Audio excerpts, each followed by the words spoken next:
Hoy día va a haber más gente ensayando que aquí adentro.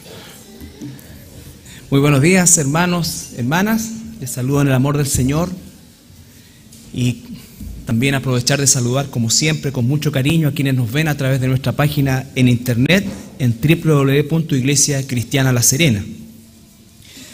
Bueno, la cantidad de niños y jóvenes y maestros que están saliendo a partir de este domingo obedece al hecho de que se está preparando la presentación de fin de año que tradicionalmente se hace en la iglesia, y la verdad que es una oportunidad hermosa que el Señor también nos brinda, no solamente de poder disfrutar nosotros de la presentación de nuestros niños, sino que también la oportunidad de invitar familiares, quizás amigos, personas, idealmente que no conozcan al Señor, y esperar también que el Señor use una presentación que siempre es cristocéntrica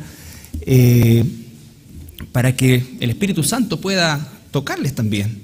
Así es que por eso es que hay tanto movimiento, y a lo mejor vamos a escuchar algunas canciones durante el sermón. Bueno, el día de hoy vamos a continuar con el estudio de la segunda carta del apóstol Juan. Y esta segunda carta, que es bastante pequeña, son apenas 13 versículos, pero que ciertamente aborda la temática más o menos similar a lo de la primera carta. Hay dos posibilidades, ¿no es cierto? Lo primero es que sea otros destinatarios los que estén recibiendo esta carta, y de alguna manera Juan está resumiendo en esta segunda carta lo que escribió en la primera a su audiencia original. Pero también es cierto que ha transcurrido un tiempo entre una y otra, no fueron automáticas, por supuesto, no sabemos exactamente cuánto tiempo transcurrió, pero transcurrió un tiempo. Y lo importante que es el hecho de que nosotros debemos recibir y repetir, y que se nos repita la voluntad de Dios, porque la verdad que somos bastante olvidadizos en general, algunos más que otros, pero en lo referente a la ley de Dios y a la voluntad de Dios, pareciera que eso se agudiza un poco más.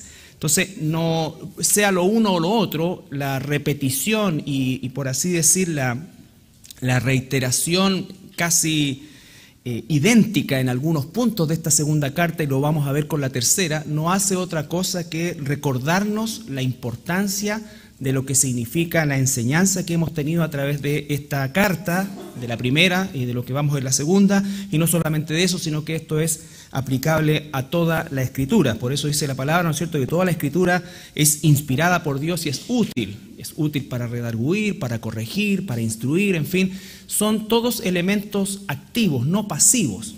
¿Ya? La enseñanza de la Escritura no es solamente intelectual, por cierto que tiene que haber algo de carácter intelectual, y cuando me refiero a intelectual me refiero a que nuestra mente, nuestra manera de pensar debe ser transformada por la información que recibimos, pero esa transformación se tiene que plasmar en una vida práctica en la cual estas transformaciones mentales, por así decir, se traduzcan en hechos concretos. Y a eso es lo que apunta el apóstol Juan. Cuando leímos la semana pasada los primeros 3 versículos, los voy a repetir, ¿no es cierto? El anciano a la señora elegida y a sus hijos, a quienes yo amo en la verdad, y no solo yo, sino también todos los que han conocido la verdad, a causa de la verdad que permanece en nosotros y estará para siempre con nosotros.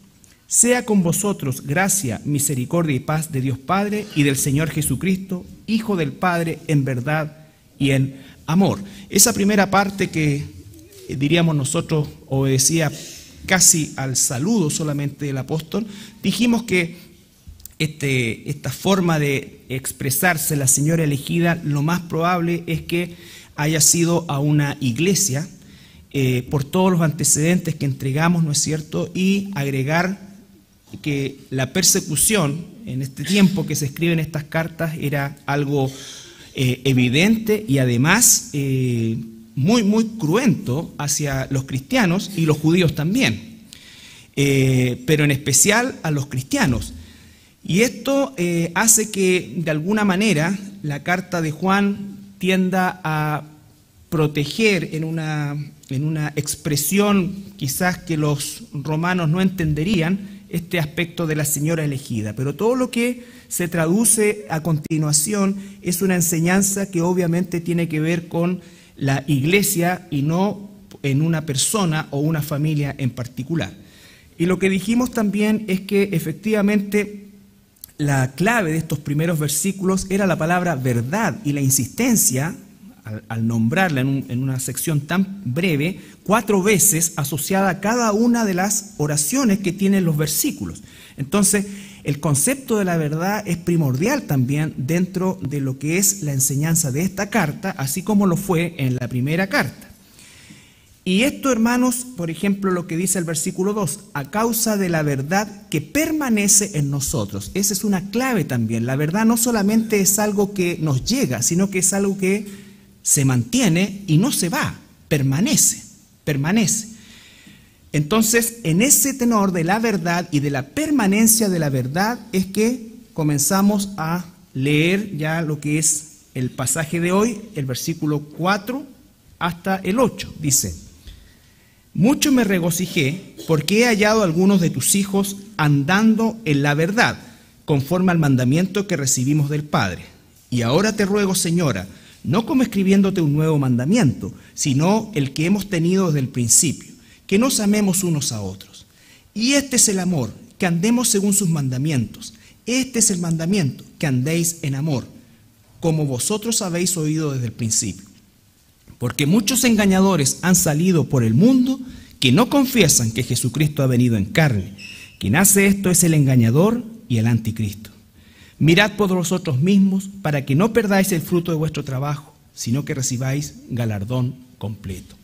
Padre amado, te doy gracias en esta mañana por la oportunidad y la libertad que tenemos de predicar tu palabra. Abre nuestra mente, nuestro entendimiento, y que tu Espíritu Santo, Señor, nos convenza de pecado, de justicia y juicio, para que alineemos nuestra vida conforme a tu voluntad. En el nombre de Jesús. Amén. Siguiendo el proceso de esta verdad que permanece del versículo 2, el apóstol Juan entonces dice ahora: mucho me regocijé, porque he hallado a algunos de tus hijos andando en la verdad conforme al mandamiento que recibimos del Padre. Aquí lo primero que está diciendo es el apóstol que está muy feliz, muy alegre, muy gozoso, porque lo más probable es que no los hubiese visitado él por su edad principalmente, que ya no se trasladaba con mucha facilidad. Estamos hablando de un hombre octogenario, y por lo tanto seguro que recibió noticias de que los hermanos, que fueron los primeros destinatarios de estas cartas, estaban andando en la verdad. Pero obviamente dice algunos, no todos. La felicidad no es completa, pero ese algunos es suficiente para que el apóstol regocije su corazón. Y esto también, hermanos, es muy importante, porque muchas veces, a pesar de que somos cristianos, no andamos en la verdad. Somos de la verdad, pero no andamos en la verdad, y eso obedece a que hemos renunciado, de alguna manera, a lo que la Biblia nos insta una y otra vez: el esfuerzo, el sacrificio, el luchar. El cristianismo que los cristianos debemos vivir no es místico, es práctico. Si nosotros no luchamos contra el pecado que nos va a acechar, aún siendo hijos de Dios, el pecado nos va a derrotar. No nos va a quitar la salvación, ¿no es cierto? Pero nos va a hacer sumamente desdichados, inútiles, en todo el sentido de la palabra, al propósito más grande que tenemos como hijos de Dios, que es glorificar el nombre de Dios y ser un testimonio vivo de que Dios realmente existe. De que Dios realmente existe. Entonces, el corazón del apóstol, que aquí es un corazón que está develando su lado pastoral, él dice: yo mucho me he alegrado por cómo es que andan algunos de tus hijos en la verdad. Y dicho sea de paso, una de las cosas que más alegra el corazón de un pastor es cuando ve a sus ovejas andando en la verdad. Y a la vez no hay nada que quizás entristezca más que ver ovejas suyas, ovejas de Dios, que están al cuidado nuestro como pastores, caminando en el pecado y dejándose cubrir por ese pecado. Y eso, hermanos, es fundamental, porque eso es lo que yo siempre he dicho desde mi punto de vista o en mi situación personal, lo más sobrenatural que yo puedo ver en mí mismo es eso. La alegría de ver a aquellos que están caminando y luchando y la tristeza de ver que otros no lo están haciendo. Hay una parte que nos corresponde a nosotros, pero hay una inmensa parte que nos corresponde a cada uno de nosotros.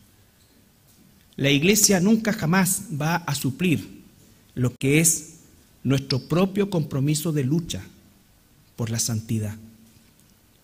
Nunca, nunca. Y cualquiera que diga eso está abrogándose casi el poder del Espíritu Santo. Y se los digo de verdad porque es una situación que nos afecta mucho. Y les quiero ser sincero, y ustedes saben, y los que me conocen de muchos años saben eso. Yo mido la sobrenaturalidad de Dios, o puedo ver la mano de Dios en eso.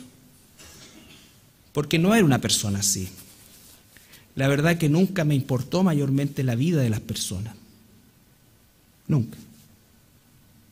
Y quizás si a ti te importó, tenías una sensibilidad distinta a la mía. Pero a mí no me importaba. No digo que quizás no me afectaba, pero no me importaba. Mientras no afectara a los míos, cada cual hace lo que quiere. Pero cuando llegué al Señor, y Él empezó un proceso de transformación, y por eso quiero decirles que esto es sobrenatural, como va a suceder contigo, porque vamos a hablar del amor de Dios. Y creo que nunca he sufrido, sin hacer un extremo ni ningún tipo de aspaviento de esto, por situaciones vividas en la iglesia como otras cosas que quizás me ha tocado vivir. Y lo otro también, las alegrías más grandes han estado aquí. Y si están aquí, no están en función de un edificio, están en función de las personas, de los que están acá. Entonces, entiendo mucho lo que dice Juan acá. Mucho me regocijé, porque he hallado a algunos de los tuyos, de tus hijos, andando en la verdad. Y ese andando en la verdad es fundamental, porque la palabra ahí es una palabra griega que es peripateo, que significa un proceso continuo. No algo puntual, no algo momentáneo, continuo, andando. No dice que saben la verdad, obviamente tienen que saberla. No dice si creen la verdad, puede darse por sentado, pero solamente es real cuando eso que sé y eso que creo es lo que vivo, es lo que vivo. Imperfectamente sí, pero lo vivo. Y lo vivo a pesar de esa imperfección,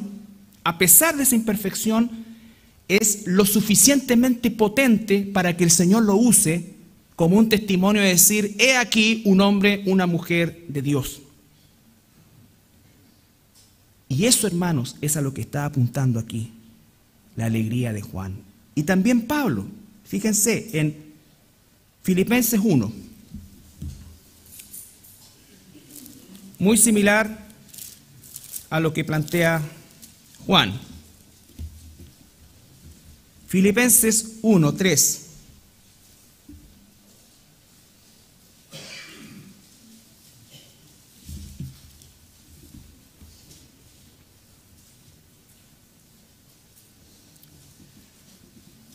Filipenses 1:3. Doy gracias a mi Dios siempre que me acuerdo de vosotros. Doy gracias a mi Dios siempre que me acuerdo de vosotros. Siempre en todas mis oraciones, rogando con gozo por todos vosotros, por vuestra comunión en el Evangelio desde el primer día hasta ahora. Alegría, dice el apóstol Pablo. Colosenses, capítulo 1. Versículo 3.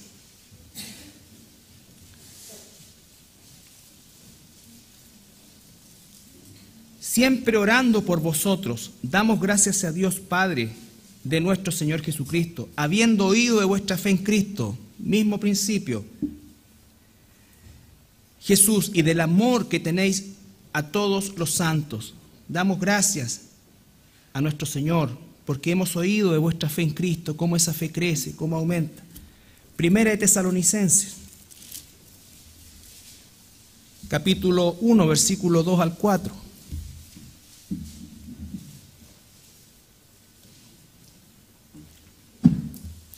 Damos siempre gracias a Dios por todos vosotros, haciendo memoria de vosotros en nuestras oraciones, acordándonos sin cesar delante de Dios y de Padre nuestro, de la obra de vuestra fe, del trabajo de vuestro amor y de vuestra constancia en la esperanza en nuestro Señor Jesucristo. Fíjense la palabra, vuestro amor y de vuestra constancia, muy similar, andando. Constancia en la esperanza en nuestro Señor Jesucristo, porque conocemos, hermanos amados de Dios, vuestra elección. Según de Tesalonicenses, capítulo 1, versículo 3.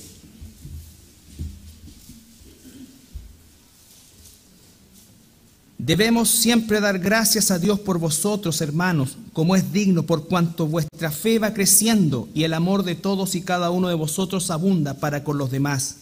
Tanto que nosotros mismos nos gloriamos de vosotros en las iglesias de Dios por vuestra paciencia y fe en todas vuestras persecuciones y tribulaciones. En esto demostráis, es demostración del justo juicio de Dios, y sigue hablando, ¿cierto? Alegría, felicidad, gozo. ¿Por qué? ¿Por qué? Porque el pueblo de Dios está andando en la verdad. El pueblo de Dios está andando en la verdad. Y eso es, hermanos, lo que está expresando el apóstol Juan acá. Volvemos a segunda de Juan, perdón. Cuando dice, mucho me regocijé, porque he hallado a algunos de tus hijos andando en la verdad, conforme al mandamiento que recibimos del Padre. Y eso, hermanos, es oración por los hermanos, oración por su desarrollo, por volverse de su pecado, por tantas cosas que suceden, pero también alegría de ver que hay muchos que están caminando en la verdad y que son el elemento o el factor de gozo en el trabajo pastoral, en este caso, ¿no es cierto?, pero también en el gozo y el ánimo nuestro como hermanos en Cristo. Entonces, es así como el Señor nos llama a nosotros también a servir. Y dice, el siervo de Dios, refiriéndose principalmente a los pastores, debe ser sufrido. Y la verdad que es verdad eso. Cometemos muchos errores. Y normalmente los errores que cometemos se pagan varias veces más que el que puede cometer otro cristiano. Y eso es porque de alguna manera las personas han centrado expectativas en nosotros, ciertas, irreales, lo que sea. Pero el punto es que son ustedes, al igual que yo, ovejas de Dios. Y si el que ustedes y yo andemos, es decir, practiquemos la verdad, produce gozo en un pastor, cuanto más en nuestro pastor, que es el Señor Jesucristo. Alegrar el corazón de nuestro Señor Jesucristo. Entonces, el concepto de andando se repite, la palabra se repite también varias veces en esta pequeña porción, porque la clave de los primeros versículos fue el énfasis en la verdad. La clave de esta sección es andar en esa verdad. La verdad no es solamente algo que sabemos, la verdad es algo que vivimos. Cuando la Biblia habla de arrepentimiento, habla de cambiar nuestra manera de pensar. Ese cambio de manera de pensar es un proceso gradual. Pero ese proceso gradual va dando frutos.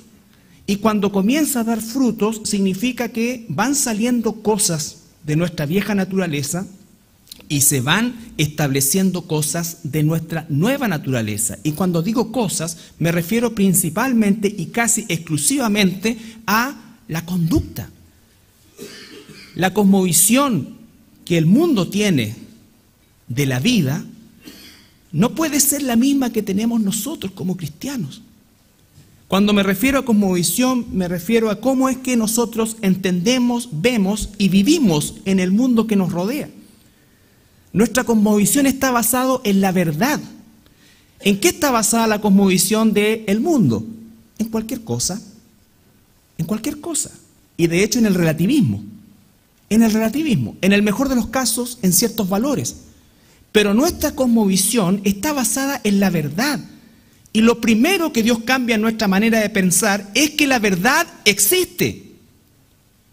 La verdad existe. Y la verdad está documentada en la Biblia. Eso es lo primero que cambia. Aquí está la verdad. Y que esa verdad no es estática, es propositiva. Nos llama a ser transformados. Por eso dice Juan, me alegro de que muchos o algunos de tus hijos, amada iglesia, están caminando en la verdad. Ese es el efecto de la verdad. El cristiano no tiene una cosmovisión basado en el relativismo, será o no será, depende de... No, el cristiano sabe, porque Dios se lo ha revelado y lo ha enquistado en nuestro cerebro, que la verdad existe y la verdad está documentada y la verdad es mucho más allá que un documento, es una persona. Y esa persona es Jesucristo. Jesús dijo, yo soy el camino, la verdad y la vida. No puedo separar a Jesús de su palabra. No puedo tomar solo la palabra y dejar fuera a Jesús, o no puedo tomar a Jesús y dejar fuera la palabra. Es un todo, porque Él es el Logos. Entonces, cuando está diciendo acá la palabra verdad, se está refiriendo a eso. Y a eso es lo que tiene que apuntar la obra del Espíritu Santo en los hijos de Dios. Que esa verdad se traduzca en andar en la verdad. Andar en la verdad.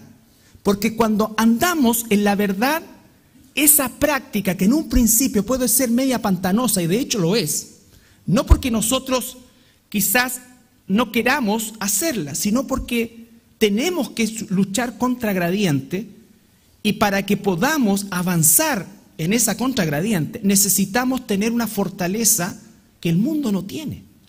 Pero eso se consigue con práctica. Con práctica.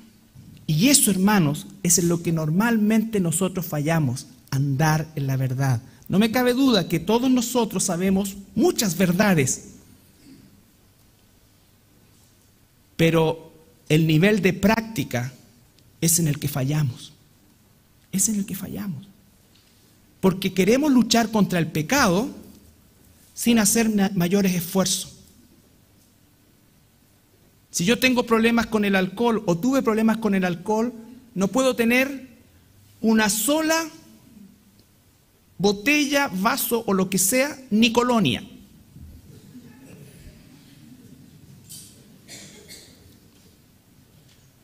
No, si yo ya lo controlo, si hace mucho tiempo. No, no. Eso es castigar el cuerpo. Eso es castigar el cuerpo. Me estoy dando cuenta o me he dado cuenta que paso chorrocientas horas, si sumo todos los minutos, en el teléfono celular y no tengo tiempo con Dios, no tengo tiempo de oración, no leo la palabra, ninguna cosa. Me he dado cuenta de eso. ¿Qué voy a hacer? Si el teléfono lo estás pagando, guárdalo o pásaselo a alguien de confianza y cómprate un ladrillito de los antiguos, porque si es para puro comunicarse, eso es. Pero no creas que vas a tener la fortaleza que ya no tuviste para controlar eso. Tiene que pasar mucho tiempo en que lo controles y quizás vuelvas a tomar. Eso es castigar el cuerpo, como dice Pablo. Eso es, si tu ojo te da ocasión de caer, sácatelo. Tradúcelo en el celular, computador, lo que sea. Pero no puedo decir, pucha, en realidad le dedico tan poco tiempo al Señor. Porque eso es lamento, lamento, lamento y no hay práctica. Y no hay práctica. Andando en la verdad implica tomar la decisión, porque ya soy un hijo de Dios, ya estoy en la verdad. Pero ahora tengo que practicarla. Y practicarla no es gratis. Practicarla es esfuerzo. Dedíquense a buscar al apóstol Pablo, a los apóstoles. Todo el tiempo la palabra es fuerza. Por algo Dios nos dio una armadura para pelear. Por algo Pablo dice, no le pego al viento. Porque hay una lucha. Por algo Dios en el Antiguo Testamento, que es el mismo modelo, Josué, donde tú pongas la planta de tu pie, es tuyo. Pero tienes que echar a los cananeos. Los cananeos no se van a ir solos. ¿Y la orden cuál fue? Mátalos a todos. Y dejó vivos muchos. Muchos. Esa misma orden, mátalo todo, es para nosotros también. No, si mira, voy a reducir un poco, si en realidad, no. Sé sincero contigo mismo. De eso se trata esto. Entonces, ¿qué es lo que queremos nosotros? Esta suerte de halo místico, que Señor, dame fuerza, dame fuerza. Sí, te la voy a dar, pero tú tienes que hacer tu parte. Si no, no va a ocurrir. No va a ocurrir. Y por eso es que hay tanto fracaso espiritual, tanta vida sin victoria. Y al principio es molesto, es terrible. Es terrible. Pero créeme que una vez que va pasando eso, van ocurriendo los cambios. Y después miras para atrás, y no porque eres el súper espiritual, ni que el Señor eres el preferido de Dios, no, sino porque ha cambiado mucho en ti en función de esa práctica. Y podemos ver claramente que efectivamente las cosas de Dios son buenas, agradables y perfectas. Pero si no, no va a ocurrir, hermano. No va a ocurrir. Versículo 5. Y ahora, te ruego, Señora, no como escribiéndote un nuevo mandamiento, sino el que hemos tenido desde el principio, que nos amemos unos a otros. Vuelve a recalcar el amarnos unos a otros. Lo mismo que dijo en la primera carta, una y otra vez. El amor unos a otros algunas veces se traduce en consolación y otras veces se traduce en confrontación. Las dos son acciones del amor. Las dos son acciones del amor. Y tenemos que consolar bíblicamente y tenemos que confrontar bíblicamente. Para eso es que necesitamos conocer la verdad. Nuestra vida ahora tiene que ser vista a través de la mente de Cristo, a través de la verdad de Cristo, a través de su palabra, a través de su palabra. Bueno, vamos a ver en la primera carta de Juan, ahí mismo al ladito, ¿no es cierto?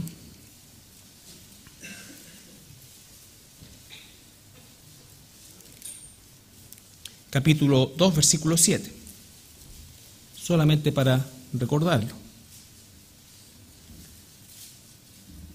Hermanos, no os escribo mandamiento nuevo, sino el mandamiento antiguo que habéis tenido desde el principio. Este mandamiento antiguo es la palabra que habéis oído desde el principio. Sin embargo, os escribo un mandamiento nuevo, que es verdadero, y en él y en vosotros, porque las tinieblas van pasando y la luz verdadera ya alumbra. El que dice que está en la luz y aborrece a su hermano, está todavía en tinieblas. El que ama a su hermano permanece en la luz y en él no hay tropiezo.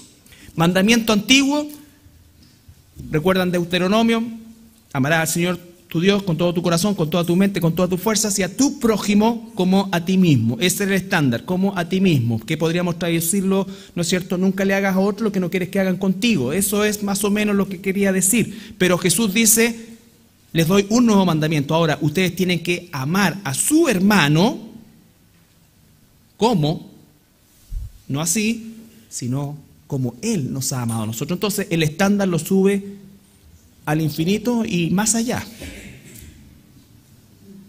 Entonces, el estándar es sobrenatural. El estándar es sobrenatural. Por lo tanto, para andar en ese estándar, tengo que estar en él. Pero no solamente estar posicionalmente en él, sino que estar en él, en comunión, siendo transformado, siendo perfeccionado, siendo moldeado por la obra maravillosa del Espíritu Santo. Del Espíritu Santo. Pero eso implica que nosotros tenemos que disponernos a hacer. Disponernos a hacer. En 1 Corintios capítulo 6,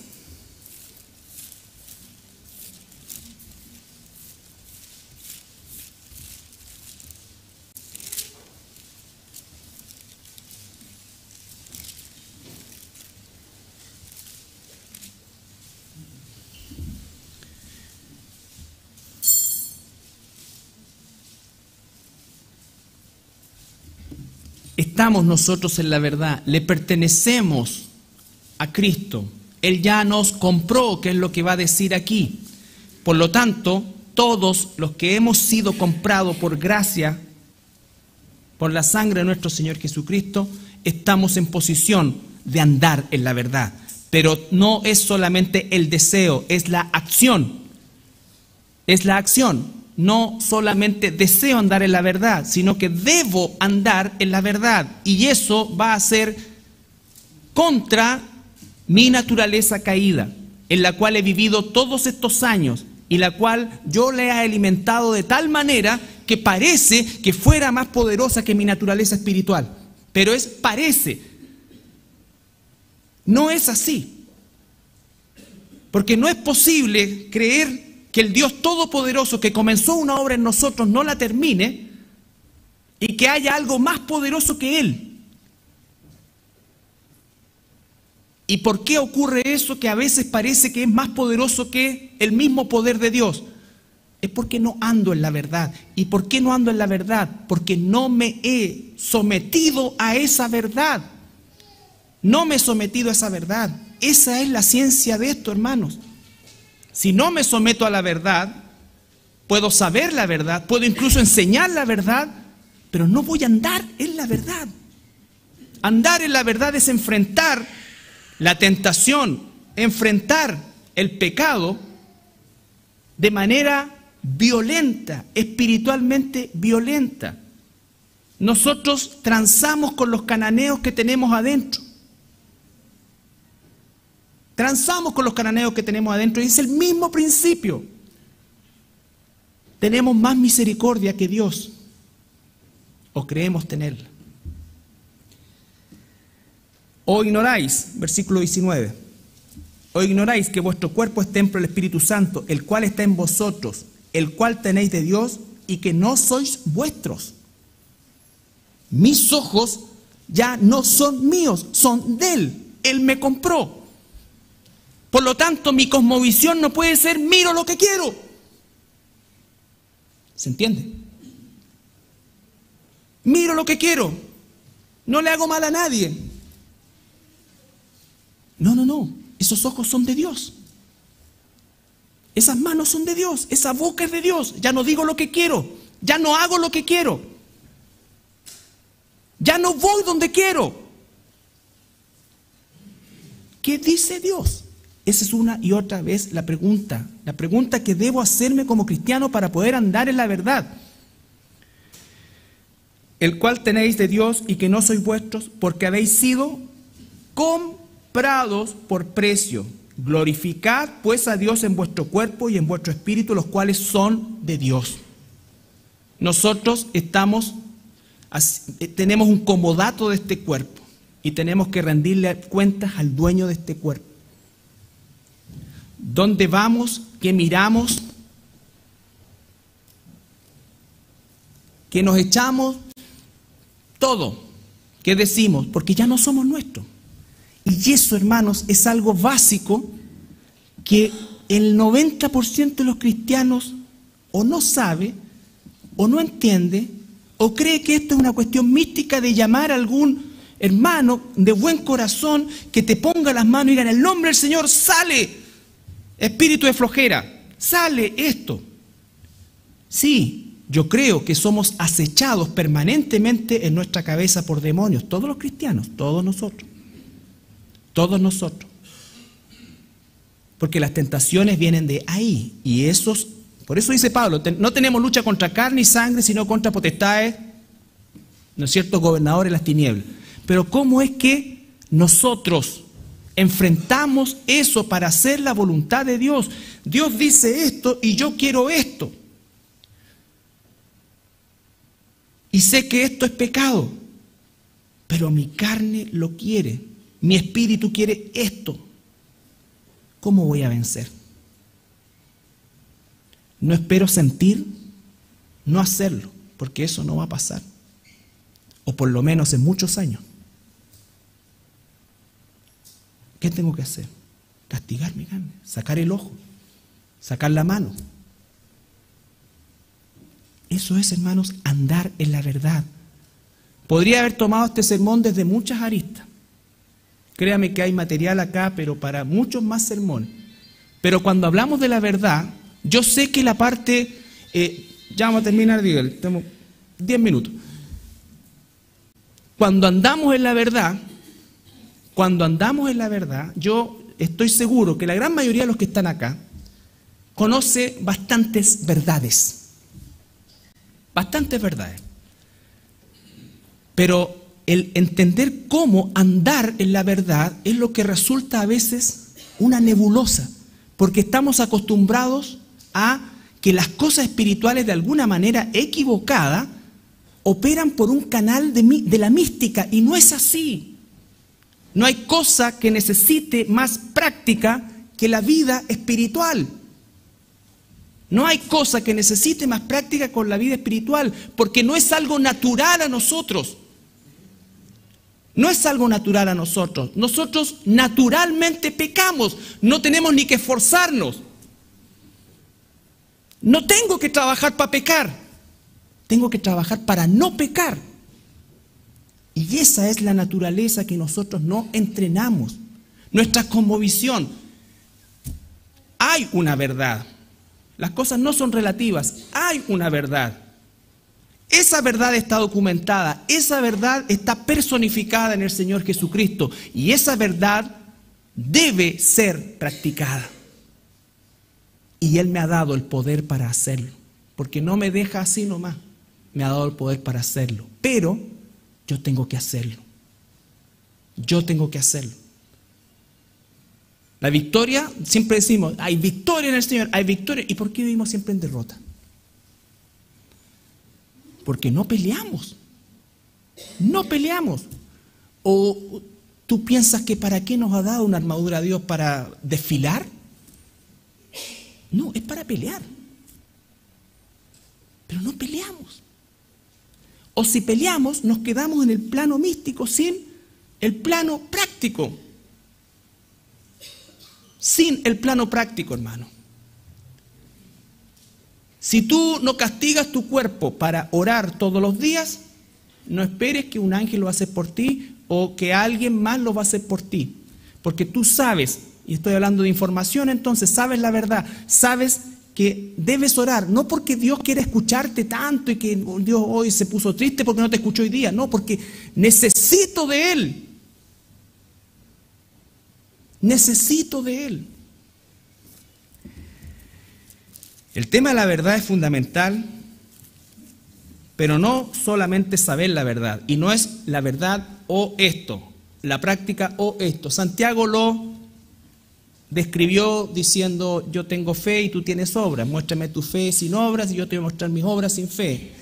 Lo que está diciendo que las dos cosas no pueden separarse. Nadie puede decir: en realidad yo no leo nunca la Biblia, no tengo idea de eso, pero vivo la verdad de Dios, pero como nadie. Ni yo sé todo lo que dice la Biblia, pero no vivo la verdad. No, porque las dos cosas son inseparables. Inseparables. Me salió como Julio Martínez. Inseparables. Bueno, los que se acuerdan de Julio Martínez, muchos de ustedes. Por aquí hay algunos que sí. Ya.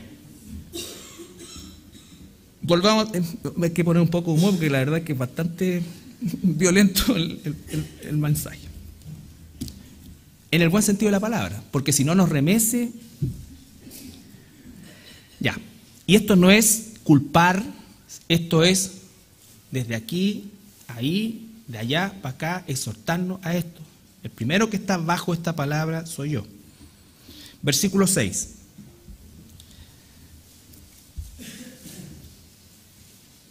va a ser una asociación que también muchas veces nos cuesta a nosotros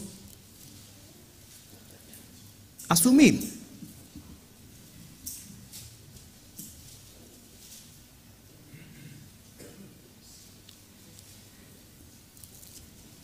Y este es el amor.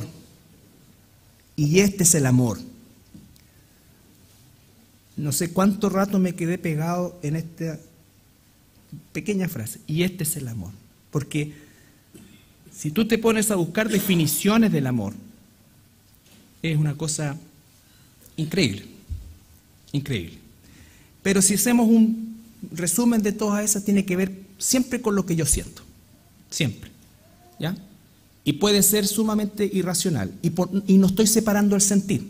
Pero la cosmovisión, como hijo de Dios, tiene que llevarme a que el amor lo canalizo a través de la cosmovisión de Dios, no la mía.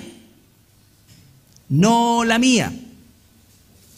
Y la cosmovisión de Dios dice, y este es el amor, que andemos según sus mandamientos.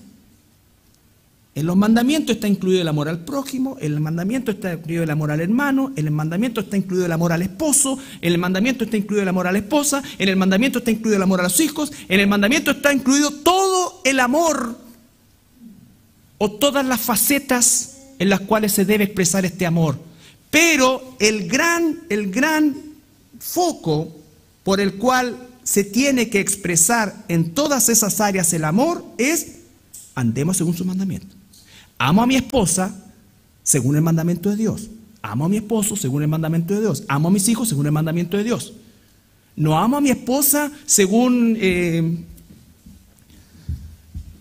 romanticismo del mundo. Amo a mi esposa según el amor de Dios. Según el amor de Dios. Amo a mi esposo según el amor de Dios. Amo a mis hijos según el amor de Dios. Y esa es un área súper importante. Amo el trabajo según el amor de Dios. Porque el trabajo es una bendición hasta que yo lo empiezo a amar según mí. Según yo. Si lo hago según el amor de Dios, siempre va a ser correcto. Y todas las cosas según el amor de Dios. De eso se trata esto. De eso se trata entender. Y este es el amor, que andemos según sus mandamientos. Este es el mandamiento, que andéis en amor. No puedo separar una cosa de otra. No puedo separar una cosa de otra. Como vosotros habéis oído desde el principio. Andar. En 1 Tesalonicenses 4, 1 al 12. No podemos disociar o separar, la actividad conductual. ¿Cómo nos conducimos? 1 Tesalonicenses 4, 1 en adelante. Quiero que después, si ustedes tienen la oportunidad en su casa, en su tiempo personal, lea esto y analice todos los elementos prácticos que están involucrados en esta sección. Una sección amplia de una carta pequeña, pero una sección sumamente amplia. 1 Tesalonicenses capítulo 4, versículo 1 en adelante. Por lo demás, hermanos, os rogamos y exhortamos en el Señor Jesucristo que de la manera que aprendisteis de nosotros, cómo os conviene conduciros y agradar a Dios, así abundéis más y más. El apóstol Pablo se coloca como un ejemplo y todos nosotros debiéramos ser un ejemplo. Todos nosotros debiéramos buscar ser un ejemplo, no para nuestra gloria, no para nuestro prestigio, sino para la gloria de Dios. Para la gloria de Dios. Pregunta, ¿eres ejemplo o alguien podría ver en ti el ejemplo de un hombre de Dios, de una mujer de Dios, de un joven de Dios? Esa es la pregunta. Y dice, así abundéis más y más, porque ya sabéis qué instrucciones os dimos por el Señor Jesús. Fíjese la palabra que usa ahí, instrucciones. La traducción de esa palabra en el griego es orden militar. Lo que está diciendo, estas son las órdenes que hemos recibido. Y los que entienden algo del mundo castrense saben que las órdenes no se discuten, las órdenes se cumplen. Pues la voluntad de Dios es vuestra santificación. Que os apartéis de fornicación. Práctico. Apartéis de fornicación. Que cada uno de vosotros, si tú tienes problemas con esas áreas, tú no puedes ver ni los besos de una telenovela. Nada. No, nada. Nada.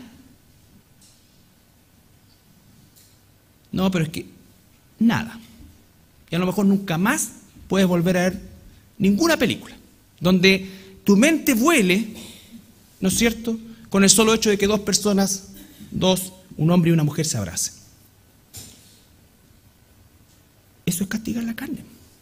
Eso es sacarte el ojo. Eso es cortarte la mano. Porque ya sabéis, pues la voluntad de Dios es vuestra santificación, que os apartéis de fornicación, que cada uno de vosotros sepa tener su propia esposa en santidad y honor. Mi propia esposa, en santidad y honor.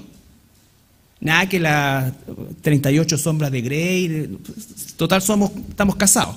No. Santidad y honor. El estar casado no justifica fornicación, no justifica depravación. Aspecto práctico. No en pasión de concupiscencia como los gentiles que no conocen a Dios. Que ninguno agravie ni engañe en nada a su hermano. Práctico. Porque el Señor es vengador de todo esto, como ya os hemos dicho y testificado. Pues no nos ha llamado Dios a inmundicia, sino a santificación. Así que el que desecha esto no desecha a hombres, sino a Dios, que también nos dio su Espíritu Santo. Pero acerca del amor fraternal no tenéis necesidad de que os escriba, porque vosotros mismos habéis aprendido de Dios que os améis unos a otros. Práctico. Y también lo hacéis así con todos los hermanos que están por toda Macedonia. Pero os rogamos, hermanos, que abundéis en ello más y más, y que procuréis con tranquilidad y ocuparos en vuestros negocios y trabajar con vuestras manos de la manera que os hemos mandado, a fin de que os conduzcáis honradamente para con los de afuera y no tengáis necesidad de nada. ¿Qué es lo que entonces significa el versículo 1? Por lo demás, hermanos, os rogamos y exhortamos en el Señor Jesús que de la manera que aprendiste de nosotros cómo os conviene conduciros y agradar a Dios, así abundéis más y más. Ahí tenemos 11 versículos después de eso, de saber cómo agradamos a Dios por medio de nuestra conducta. Pero para adquirir una conducta tengo que sacar otra conducta. Y eso es lo que, o en eso es lo que consiste el proceso de santificación, que, vuelvo a insistir, no es algo místico, no es algo mágico, es algo práctico. Es un milagro cuando comienza a ocurrir los cambios. Y no solamente son cambios que tú vas a poder disfrutar en el Señor, sino que también vas a hacerlo extensivo a tu entorno, a tus hermanos, a tu familia, a la iglesia, al cuerpo de Cristo, todo. Todo se ve beneficiado. Y también lo inverso, todo se ve perjudicado cuando nosotros decidimos vivir diciendo que somos cristianos y aún en algunos casos siéndolo, pero teniendo todavía la cosmovisión del mundo y no querer sacarla de ahí. No querer sacarla de ahí. Y esperar que ocurra algo que yo pueda llamar sobrenatural que ocurra. Por eso es que es tan popular el hecho de que alguien venga, ¿no es cierto?, siempre o mucha gente busque una solución rápida para su situación. Ore por mí para que Dios me saque esto. La pregunta es, ¿qué estás haciendo tú para que eso salga de ti? Porque ni por un momento creas que mi oración va a hacer algo. Yo intercedo por ti y capaz que si intercedo como tú me lo estás pidiendo, esté intercediendo mal. Porque lo que tengo que interceder, el problema no es de Dios. El problema no es que Dios se ha olvidado de ti, el problema es que tú te has olvidado de Dios. No, si yo todo el día pienso en Dios, ¿verdad? Analiza tu vida. Analiza tu vida práctica. ¿Verdad no te has olvidado de Dios? Entonces, esas son las preguntas Ah, no, pero es que yo en el otro lado donde iba, yo iba siempre y el pastor oraba por mí y me duraba eso como una semana. Sí, pues seguro. Seguro. Yo no estoy juzgando el corazón de hacerlo ni el hacerlo, pero quiero que aprendamos a hacerlo en la dirección correcta, como dice la palabra. Por eso cuando hablamos de verdad, ¿qué es y cómo esa verdad se lleva a la práctica? Cuando veo la vida del apóstol Juan, de los apóstoles, de Jesús mismo, cómo es que luchó espiritualmente para hacer la voluntad de Dios, para hacer la voluntad de Dios. Seguimos ya terminando. Versículo 7, volvamos a 2 de Juan. Entonces, el mandamiento y el amor y el hacerlo y vivir y andar en esa verdad no se pueden separar. Por eso dijo Jesús, si ustedes me aman, o el que me ama obedecerá mis mandamientos, ¿no es cierto? Eso es lo que está diciendo. Y entonces ahora debo estar atento, andando con discernimiento, con discernimiento. Por eso es que debo conocer la verdad. No menosprecie conocer la verdad. Hay gente que no le gusta la palabra doctrina. Si no le gusta la palabra doctrina, no le gusta la Biblia. Porque la Biblia de tapa a tapa es doctrina. Es enseñanza. Y esa enseñanza tiene que transformar mi vida. Y esa transformación tiene que hacerme alguien que ame como Dios ama. No puedo separar la doctrina del amor ni el amor de la doctrina. Porque aquí dice, porque muchos engañadores han salido por el mundo. La única forma de detectar la mentira es conociendo la verdad. Hay tanta mentira y hay tantas formas en que esa mentira se introduce en nuestra vida, que si no estamos claros en la verdad, y por eso es que siempre estamos recordándonos la verdad, vamos a nosotros caer presa de la mentira. Y el padre de la mentira es Satanás.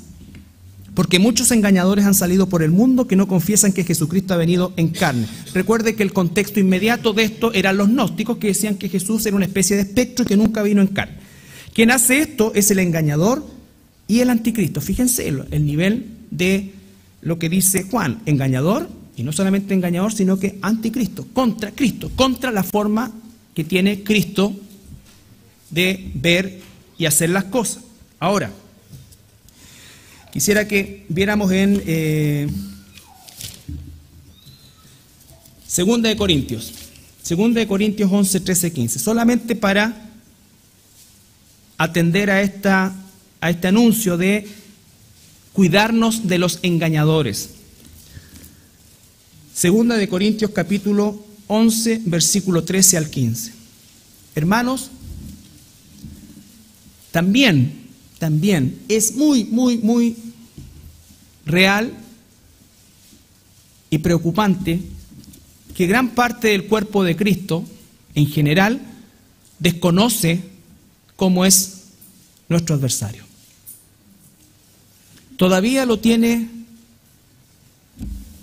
archivado, ¿no es cierto?, en cosas que son evidentes y que no me cabe duda que está ahí, ¿no es cierto?, en todas las cosas que son,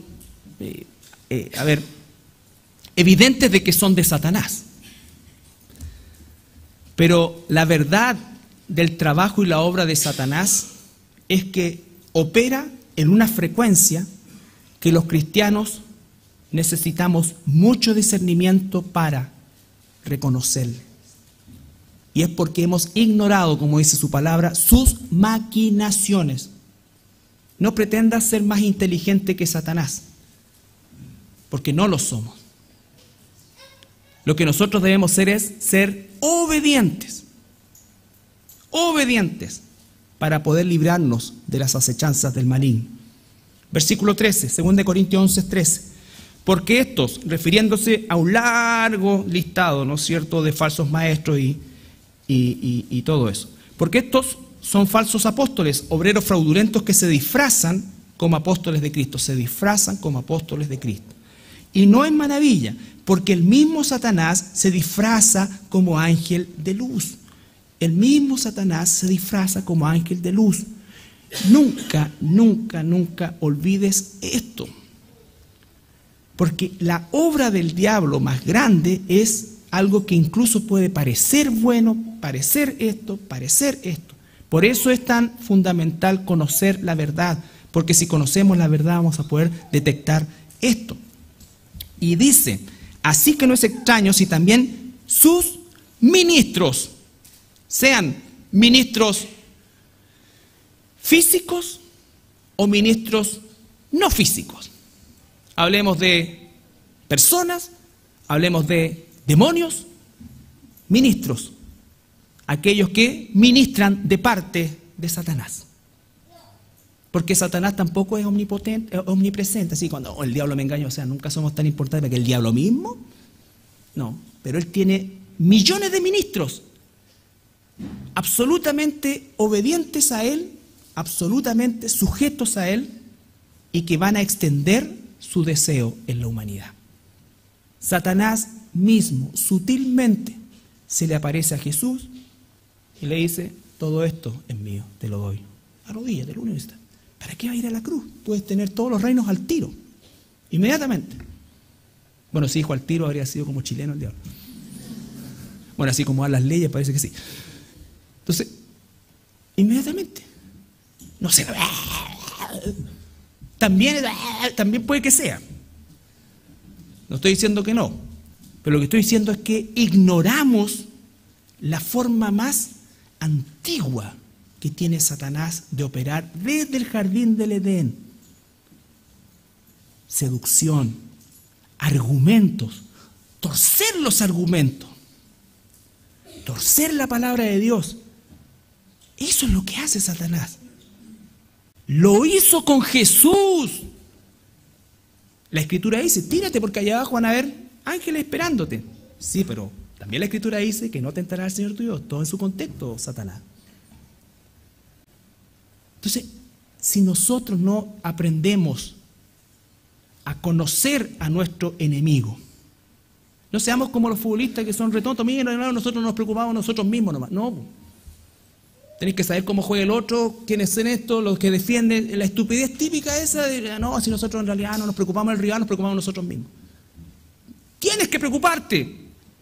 El 50% de la victoria está ahí. El 50% de la victoria está ahí. Y para nosotros más.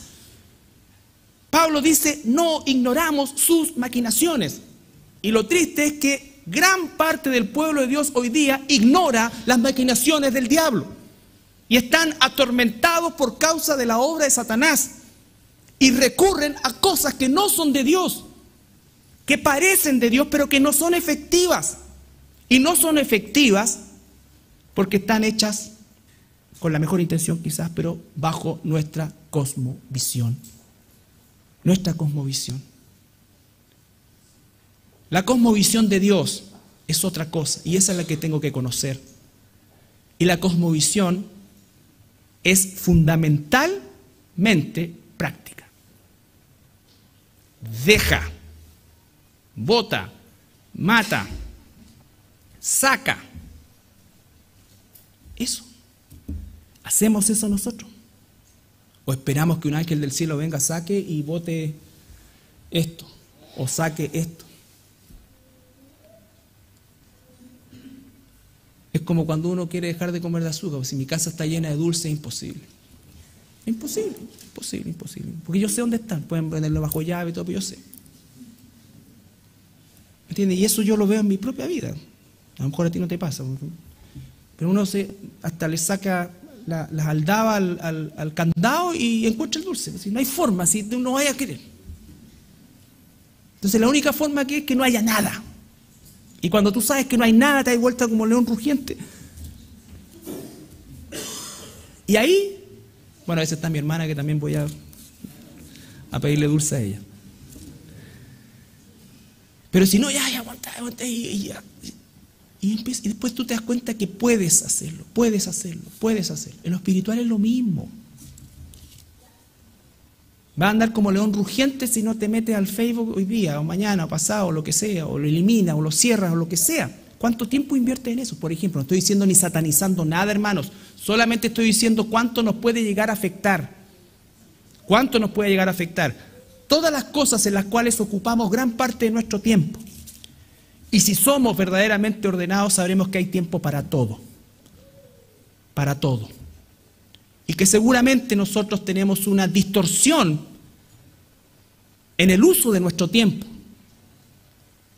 Pero hasta que no ejerzamos en el poder de Dios decisiones radicales, vamos a estar negociando con el enemigo. Y el enemigo siempre nos gana en la negociación, siempre. Es mucho más hábil que nosotros, mucho más hábil que nosotros, hermano. Y para terminar, el último versículo.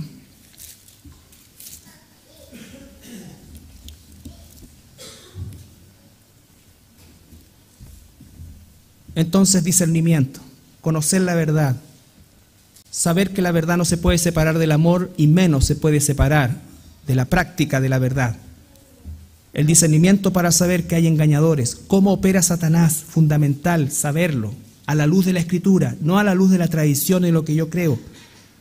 Y el versículo 8, la advertencia, mirad por vosotros mismos, para que no perdáis el fruto de vuestro trabajo, porque esto es permanente.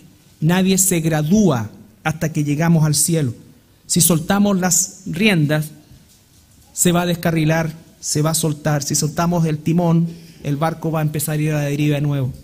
No existe, escucha una cosa, no existe piloto automático. No existe piloto automático, todo es manual. Tenemos que hacerlo nosotros. Nadie puede hacerlo por nosotros y no existe un piloto automático. Tenemos que hacerlo nosotros. Para que no perdáis el fruto de vuestro galardón, de vuestro trabajo, sino que recibáis el galardón completo. Y esto es importantísimo, hermanos, porque tristemente muchos hermanos y hermanas están perdiendo lo que lograron con su trabajo inicial, pero lo soltaron y retrocedieron. Porque esto es como subir. Si dejas de caminar o de pedalear, no te quedas estancado, te empiezas a ir para atrás. Te empiezas a ir para atrás. Cuando un cristiano dice, no, es que yo me estanqué, no te estancaste. Un cristiano no se estanca, un cristiano retrocede. Retrocede. Entonces, hermanos, como dije, podría haber muchos enfoques para este pasaje en relación a la verdad. Pero el propósito de hoy fue establecer esa práctica de la verdad y elementos que a nosotros nos recuerden que la verdad existe, que la verdad está documentada, que la verdad es la persona de Jesucristo y que la verdad debemos andar en ella. Pero para andar en ella debemos desechar la mentira, la que sea y en la forma que sea, que el diablo la haya enquistado en nuestra manera de pensar. Y realmente, como dice el Evangelio de Juan, si ustedes permanecen en mi palabra, que es lo mismo que decir mi verdad, que es lo mismo que decir en mí, todo está incluido ahí. Si ustedes permanecen en mi palabra, conocerán la verdad y la verdad nos hará libres. ¿Cómo nos hace? ¿Cuál es el tránsito entre conocer la verdad y la libertad? El vivirla, el hacerla, el andar en ella. ¿Nos ponemos de pie para orar?